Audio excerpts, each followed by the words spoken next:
Вот и состоялись 4 тура первого республиканского конкурса «Ашык Сахна». Особенностью конкурса является то, что каждый желающий мог отправить заявку и поучаствовать в конкурсе, где главным призом станет постановка спектакля на сцене театра «Астана Балет».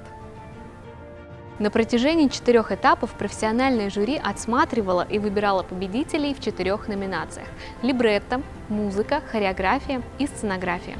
И вот сейчас наступил тот момент, когда известны имена победителей, которые поставят балет на сцене театра «Астана Балет». Менің конкурсқа қатысуыма себепкер болған менің әйелім. Ол өзі ең біріншіден тапсырыс берді конкурсқа қатысуына. Мен конкурсқа қатысуға қабылдау бітуіне 2 күн қалған кезде мен өзімнің материалдарымды жинап почтаға жібердім. Одан кейін инстаграмнан көрдім финалға өткенімді. Өте қатты қуанышты болдым. Сол Аминаға үлкен рахмет зона комфортадан алып шыққанына. Меня зовут Базаркулова Ширин. Я участник конкурса «Ашык Сахна» и победитель в номинации «Музыка». Так как это оркестровое сочинение, и я должна подготовить партитуру, естественно, завтра, когда все это начнет репетировать дирижер с оркестром, оно, конечно, зазвучит и даст тот самый живой эффект.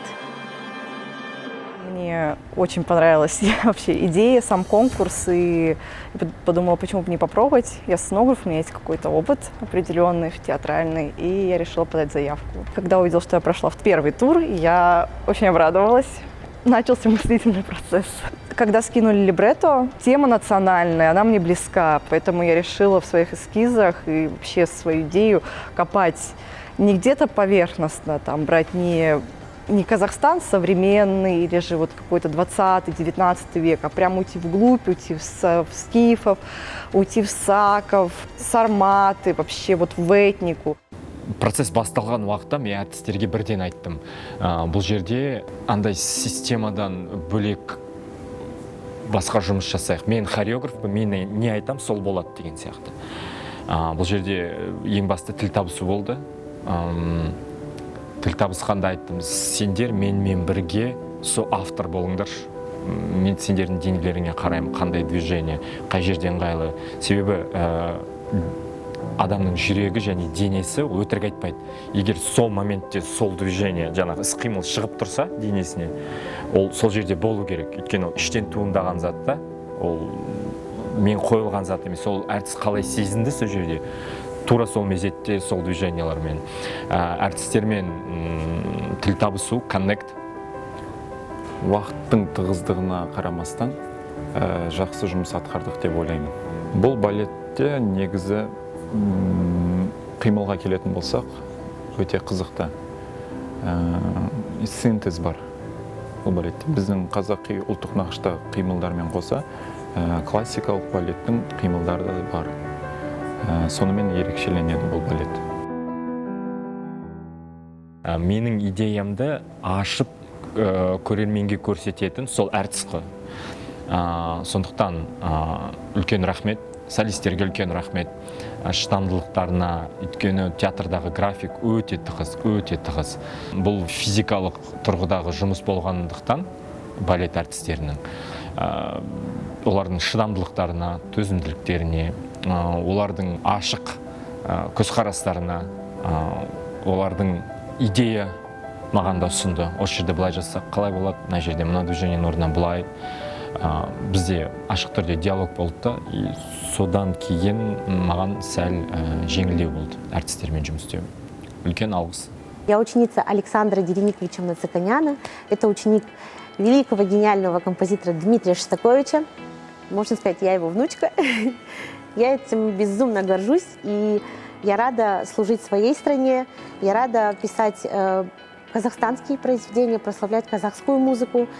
Я здесь была только как гость, как зритель, как репортер, но в этот раз я буду вместе с хореографами, композиторами, художниками придумывать новые произведения. Спасибо.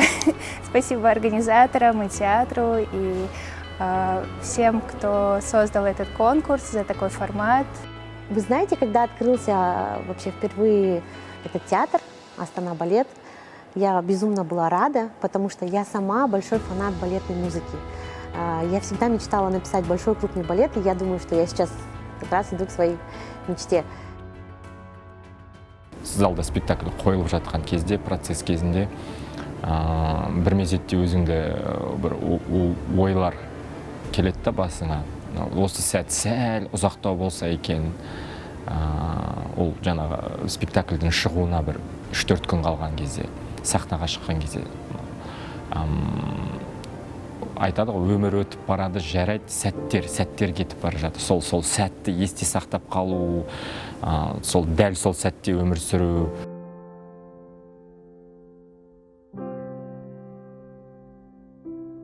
Жұмыс барысы өте қызықты болды.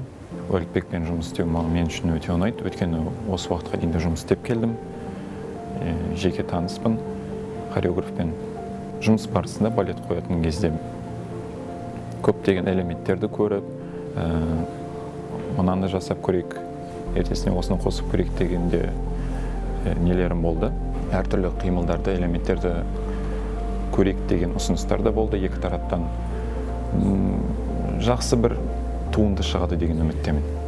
Безусловно, этот проект дал взаимообмену энергии, мыслям, идеи. И та атмосфера, то настроение, которое царило во время всего этого проекта, было невероятным, заинтересованным. Поэтому, безусловно, для театра это опыт. Открытая сцена театра «Астана Балет» открыла новые имена, объединила творческие силы в единой команде и дала возможность представить оригинальный авторский спектакль к вашему вниманию.